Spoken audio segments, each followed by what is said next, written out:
I put together an Applytorque transmission going on like 4 years ago now. And now it's time for an update to that. So, what is a transmission and what does it do? I'll tell you.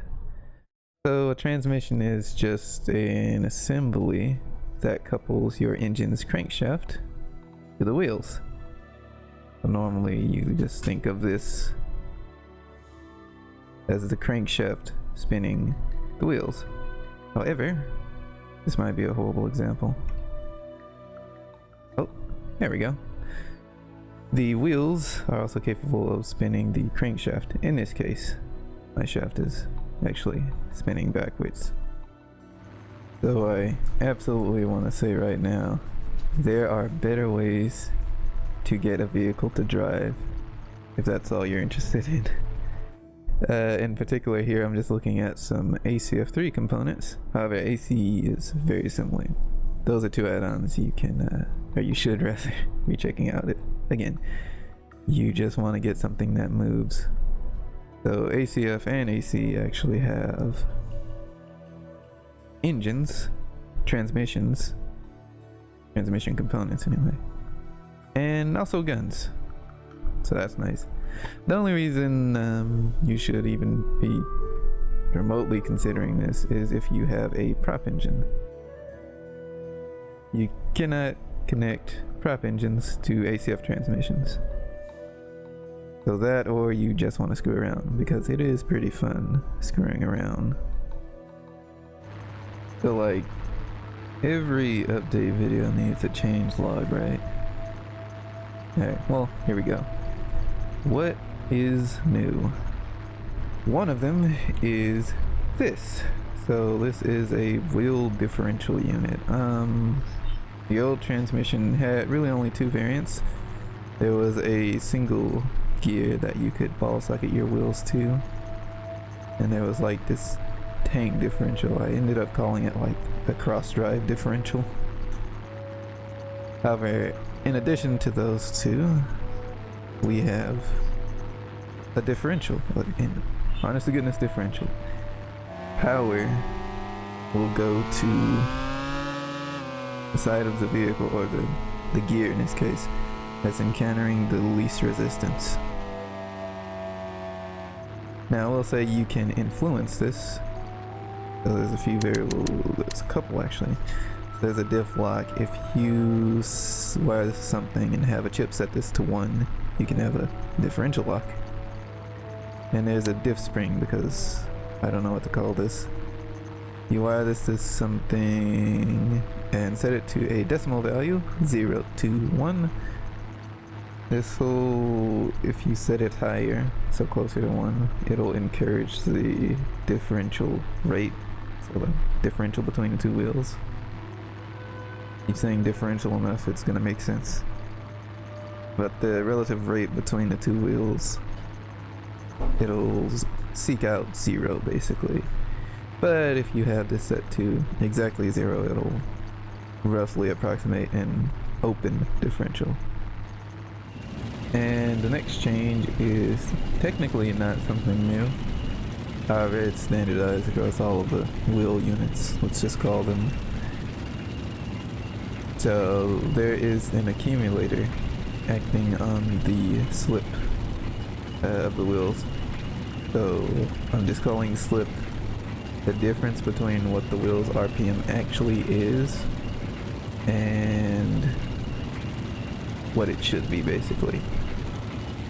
It's pretty difficult to see. You can see it when I turn, but it's still pretty difficult to see because I updated wire mod. Rookie mistake.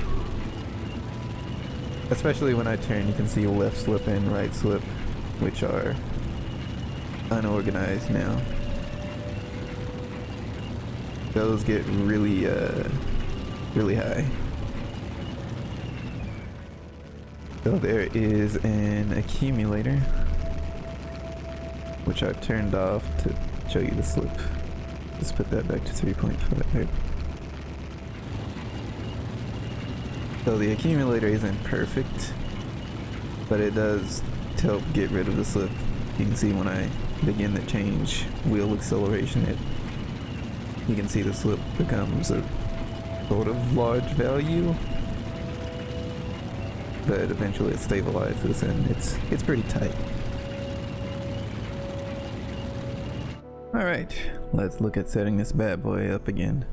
Again? Interesting. So the new one is split into like multiple chiplets. Okay, so let's go through them, shall we? Let's just get rid of everything here. So there's something called a shaft telemetry unit. This is just looking at the crankshaft for the engine. There's something called a gearbox. No points for guessing what that does. It just stores your ratios. And there's actually variations to wheel assemblies you can have. So in this case it's the tank transmission, it's the cross drive transmission. So when wiring these up from nothing, I like to start with the wheel assemblies. In this case I only have one. So chip link goes to the shaft controller. This is rather interesting because the interval for your wheel assemblies is basically being controlled by the shaft controller, or shaft telemetry unit technically. Crank info goes also to the shaft telemetry unit's crank info table.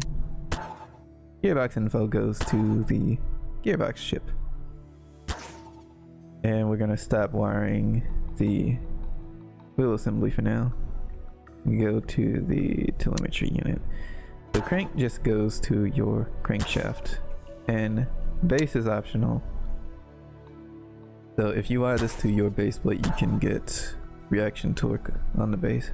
So acceleration from braking and putting power through the wheels and such. You do have to align the crankshaft. It's not in the typical way you'd expect to align one of my chips. You have to set an axis. How do you do that? It's helpful if you have the Stacker Improve tool. All you need to do is look at your crankshaft. Now remember this. Front would be an axis of 1.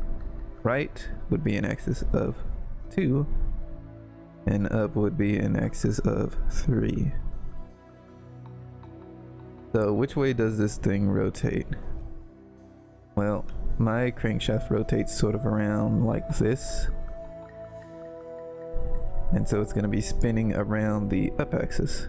Think of it as like a pole going straight through from here to here.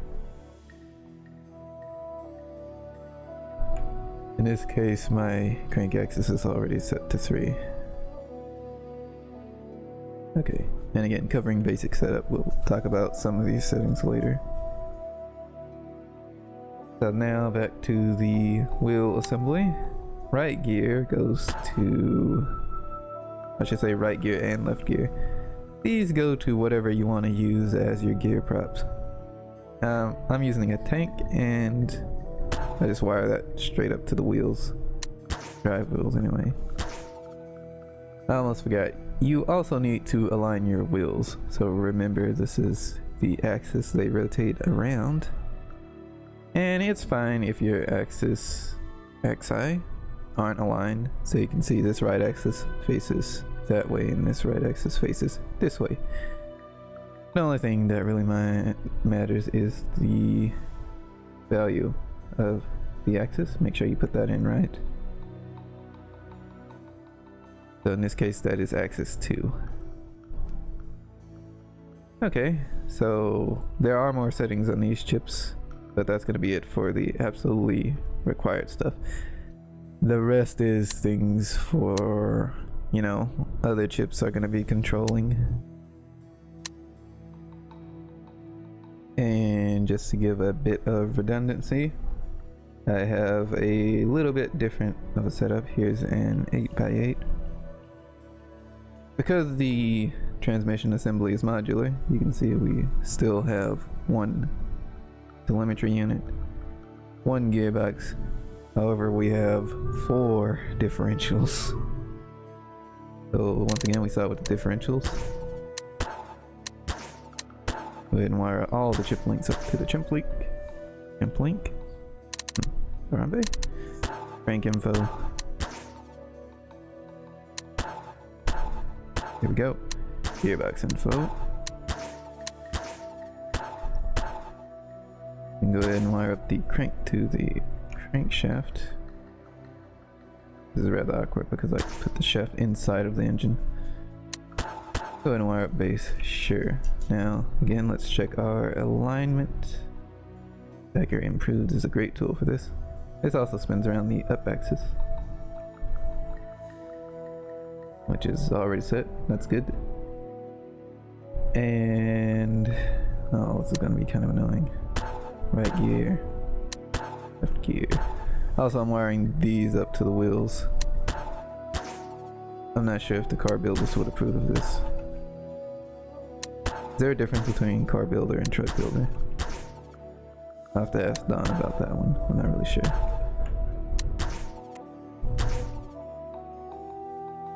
And actually, mind my crap posting. But actually, it's good because all of these wheels rotate around the right axis. If you're using different wheel models that rotated around a different axis, you would basically change that on a per transmission basis, but this is good. So this one's at 2. This one's at 2. This is actually the same chip, basically. All of these are the same chip and they're all at 2. Okay, that's good. And the rest of this stuff is, once again, things that are going to be controlled by other chips you have. Okay, now I want to talk about some of the settings. I'm going to do something a little bit different. I don't want to talk about all the settings, just the really important ones. Let's start with the shaft telemetry unit. There's only a couple settings in here. And the one I'm interested in is cycles. So rather than having an interval set somewhere in the bowels of the code, you actually get to set it here. This is not the same as interval. This is the delay between execution cycles. So this is going to be run on tick if you set this to 1. And I recommend you have to set rather low. Ideally you would have all of this be run on tick. However, the lower you set this, the more execution time you gather up. Okay, so there's a reason I want to talk about the cycles variable. And that is because that tank over there has 1 wheel assembly. This A-Byte has 4 wheel assemblies. And they don't run any cheaper for having more assemblies. So what do you do? Well, you could just set it to 2. Your footprint is going to be bigger because you just have more transmissions. Or more wheel assemblies, which are kind of expensive. However, what you can sort of get away with doing is setting it a bit higher. The quality of your Applytorque is going to be worse, but it's actually fairly serviceable for the 8x8 to have it on 4. That would be like an interval of 60. You can see that runs quite a bit better. But again, your Applytorque is going to be worse. Objectively, there's no debate. It's gonna be worse. Alright, let's switch gears and look at the gearbox. There's actually nothing I want to talk about here other than how to set a neutral gear. Anyway, yeah, this is how you set a neutral gear. Yeah, I'm not using the R index here because I wanted it to be at -1 in particular. Or, yeah, gear -1, which doesn't make any sense, but it's some unique identifier I'm making use of for a different control chip. It can be rather useful. So this is a neutral gear. The only place a neutral gear matters, and you can see it gets a neutral tag here, is if you're going to use the tank transmission, the cross drive differential. If you want to pivot, you have to be in that neutral gear, and you control your pivot ratio with the differential steer. So now we can look at the wheel assemblies. Once again, not going to look at every variable here. Gear direction is a pretty important one. So if you recall earlier, my wheels rotated around the same axis, but they were pointing at each other. There is something you can fix with trial and error. Is if one of your gears rotates the wrong way, wheels in this case, just change one of these from 1 to -1 or vice versa. And the one you change is, there's a particular order. It's left, then right. So the first is left, the second is right. Okay, so we're gonna go all the way down here. Link inertia. So I'm kind of sad I didn't talk about this at all in the original transmission release, but too much inertia, your gearbox will, or rather your entire transmission assembly, crankshaft included, wheels included, will begin spazzing. So it's a good place to set this, because if it was so easy to do, I would have had the chip do it for you. Well, a good place to start is to set it so that your total wheel, or I guess gear inertia, because they technically call it gears, your total gear inertia is equivalent to your crankshaft's inertia. Well, dearly beloved, this is gonna be fun because you have to endure my handwriting. So we are talking about this thing called link inertia. Let me circle it. Maybe I should circle it again. So let's just assume that my engine is like somewhere here, right? It's an engine block and totally not a radio or anything. But the crankshaft inertia, well, assume that's like 100, right? So on this tank, I am using a, what's it called? Cross drive differential. And a cross drive differential has 2 wheels, so, or 2 gears, I should say. That's an ugly circle. So there's one gear right here that's wired directly to the wheel, and there's another one, I don't know, somewhere over here. I don't know if you can see that. It's right there. Let me draw an arrow. I should definitely put an arrow on my thumbnail somewhere. So we got 2 gears, right? So it is a fairly simple mathematical equation. Let's take 100, our crank inertia, and we'll divide that by 2. What do we get? I'm not gonna tell. I'm actually thinking about doing like the whole, I think that was times table, so we have to do like 2 times 0 and then 2 times 1 and whatever. I think that would actually look something like this. This is how you do division, right? You do. So 2 go into 10. 2 goes into 10, I should say. 5 times. And 0, 2 goes into 0, like 0 times. It's 50, right? So to recap, 100, the crank inertia, you know, draw an arrow over here. Good. Divided by, not 50, divided by 2, because that's like 2 gears, right? Your number of gears. And that's going to be equal to 50. So if I can't actually because of the way the recording's set up. So my link inertia would be equal to 50. Okay. There's crap everywhere. But I have another example for you. I have an 8x8 here. So on this 8x8 I have 4 wheel differentials sitting on the base plate line somewhere right here, and it's 4 of these things. But that doesn't matter, so let's still assume that our crank inertia is going to be, 100's a nice round number. That's our crank inertia.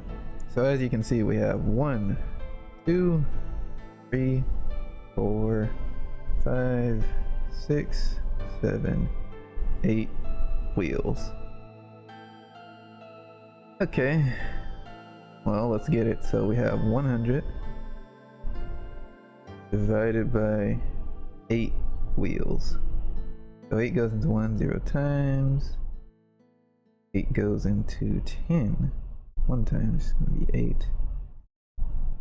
Get 20, right? 3 now 0, so that's gonna be 1. How many times does 8 go into 20? It goes into 20 2 times. It's gonna be 16, so that's 2. Alright, so we have 4. Alright, so now we bring in our decimal point, right? This 2's in the way. Gosh, we'll move that 2 over here. This is the wheel number. So we got the decimal in here now. Cool. So how many times does 8 go into 40? 40 is half of 80, so instead of 8 times 10, that's going to be 8 times 5. And it goes in there evenly, which is nice. Yeah. So there we go. I need to freaking move this somewhere better. So we'll say 100 for our crank inertia, divided by 8 for our, wheel count. Ooh, freaking crank inertia. Okay, there we go. It's going to be equal to 12.5. So basically this is a good starting point to have your link inertia. It's a good starting point. Higher than this, you'll get spazzing. Lower than this, it's in this value right here, for each of your gears, you'll have a pretty weak applied torque. It's going to be a bit slippy, or you'll be riding on the accumulator quite a bit, which is fine, I guess. And again, for the tank, that's going to look like 50. Okay, enough of my horrible drawing. Let's go back in game. I bet you think I wouldn't have been drawing anything in this video, huh? Anyway, we're on the home stretch now, boys. Alright, let's go in here. Let's oh yeah, sensitivity. So all that explanation was assuming your sensitivity was at 1.0. This is basically like your inertia bias. So if you set this to 0.5, you can actually double your link inertia. I wouldn't recommend you set this higher than 1 though. So I actually recommend you just keep it at 1. It's easy to work with for smooth brain individuals like myself. This is kind of interesting inertial shape. I actually recommend you have this set to 111 and not 212, but wheel inertia min and wheel inertia max. So for the most part, you can set this to whatever you want. So there is a paragraph I left here, one explanation. Remember the old transmission, it kind of keeps the slip down and everything coupled by changing your gear prop's inertia as the gear ratio changes. One good way of doing this would be to look in your gearbox and look at your smallest ratio and factor in the final drive. So a fifth of a half would be, I believe that would be 0.1. Yeah. But we can go with the example I typed out here. So we're assuming that the gear ratio, the smallest gear ratio by the way, so you can see 1/5. So let's just assume my smallest gear ratio was 0.05 and my link inertia is, once again, 50. Well, what's going to happen is the transmission for that particular gear is going to multiply, it wants to multiply your link inertia by the reciprocal of this gear value here. And the reciprocal is just basically taking 1, dividing it by that, and you actually end up with 20. Gonna try to multiply that 50 by 20. And that's gonna give you 1,000.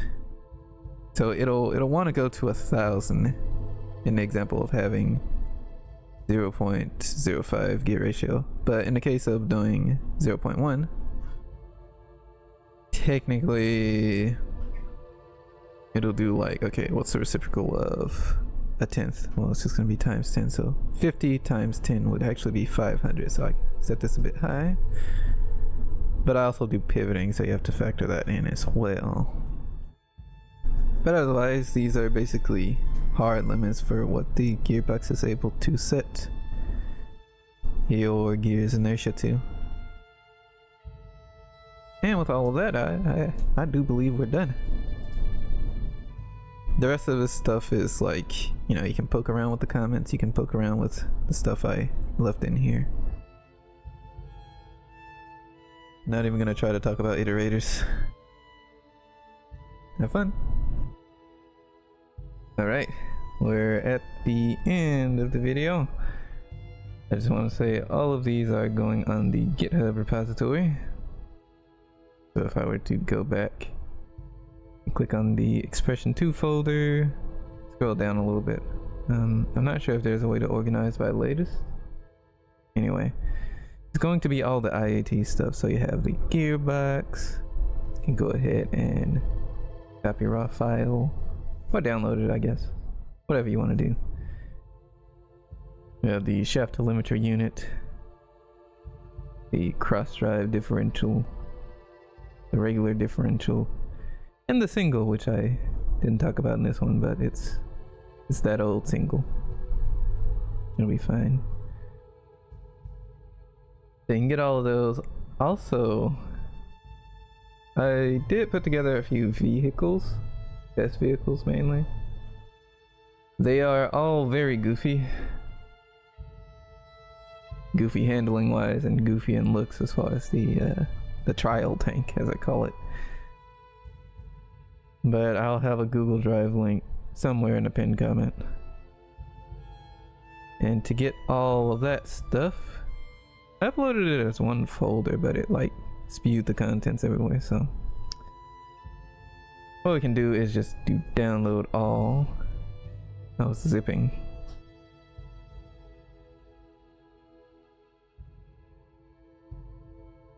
Okay, that's good. Yeah, there we go. Oh, okay. It actually downloads the whole file. That's good.